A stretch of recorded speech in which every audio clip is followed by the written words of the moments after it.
खा रहे हैं। देखिए, बाहर इन्होंने किया शराब का स्कैम, लिकर स्कैम, अब जेल के अंदर करेंगे ये शुगर स्कैम। दिख रहा है कि ये बाज नहीं आएंगे।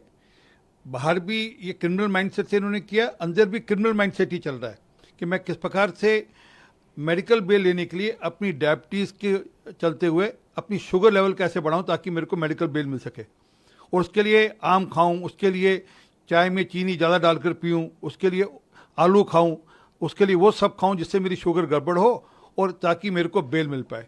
ये दिखता है कि क्या सोच है।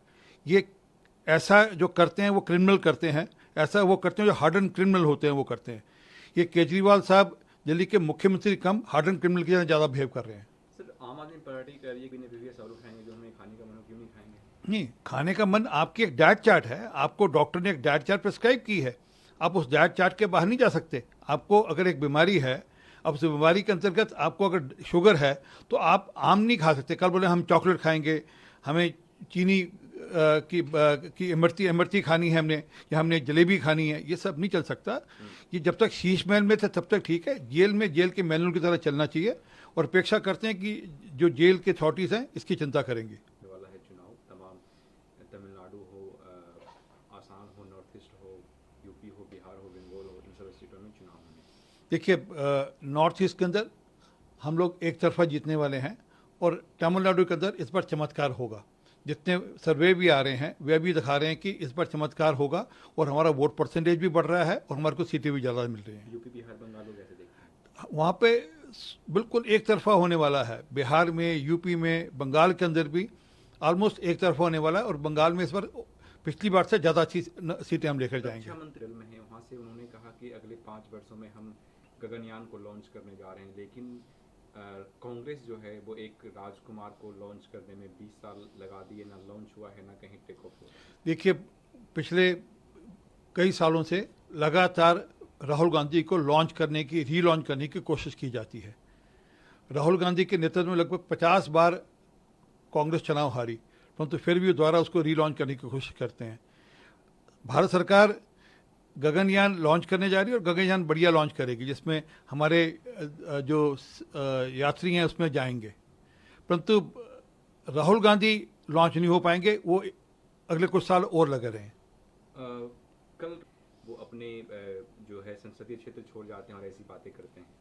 मैं अगर राहुल गांधी की गिनती के हिसाब से जाऊं तो 150 में 80 तो यूपी की सीटें हैं, इसलिए वो अमेठी से भाग गए। और अगर 80 यूपी की हैं तो जो बाकी राज्य मिलाकर क्या 70 सीटें आएंगी? हम इस पर 400 पार जाएंगे। वे अपनी गिनती करें, जो ममता बनर्जी ने कहा था कि 300 सीटें लड़ेंगे और 40 पाएंगे। ओके, राहुल गांधी वो यहाँ के लैंग्वेज को अपनाता है, लेकिन बीजेपी जो है वो डाइवर्सिटी में बिलीव नहीं करती है, वो एक भाषा। राहुल गांधी जानकर इस प्रकार का शार्दपूर्ण बयान दे रहे हैं। अगर डाइवर्सिटी में विश्वास करते तो वायनाड के अंदर अपनी पार्टी का झंडा क्यों नहीं लहरा रहे वो? क्योंकि इस झंडे में भारत के 3 रंग हैं जिसमें डाइवर्सिटी है, वहाँ पर सिर्फ एक रंग का झंडा ये लहरा पाएंगे वो।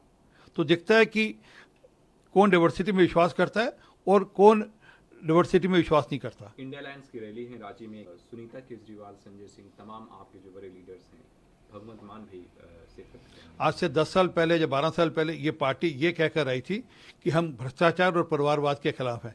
संजय सिंह भिगो कर सबको गालियां लगाते थे, गुराते थे कि ये मुलायम सिंह यादव का पार्टी है, ये फारूक अब्दुल्ला की पार्टी है, ये लालू यादव की पार्टी है। इस प्रकार से परिवारवाद के खिलाफ बोलते थे, और आज वही पार्टी भ्रष्टाचार में भी लिप्त है और परिवारवाद की ओर भी बढ़ रही है। डीके से बातचीत करके वो कार्य कर रहे हैं। देखिए, दोनों जगह इनकी पार्टी है, अलायंस पार्टनर्स भी हैं, अगर चाहें तो ये रास्ता निकल सकता है, परंतु क्योंकि आपस में अलायंस पार्टनर है इसलिए इनके अंदर खाते समझौता है। अमेठी की कांग्रेस के नेतृत्व और अमेठी की जनता कांग्रेस से तंग है, और इस बार कोई भी कांग्रेस से लड़े, और हम तो चाहते हैं राहुल गांधी लड़े, इस बार उनकी जमानत जब्त होगी। पिछली बार 50,000 वोट से आ रहे थे, इस बार उनकी जमानत जब्त होगी। वोटिंग हो रही थी केरला में, तो वो मॉक वोटिंग हो रही थी, तो बीजेपी के पक्ष में गया। इस पे इलेक्शन कमीशन ने साफ इनकार किया है। देखिए, जानकर एक नैरेटिव खड़ा किया जाता है कि कुछ ना कुछ शरारत हो रही है।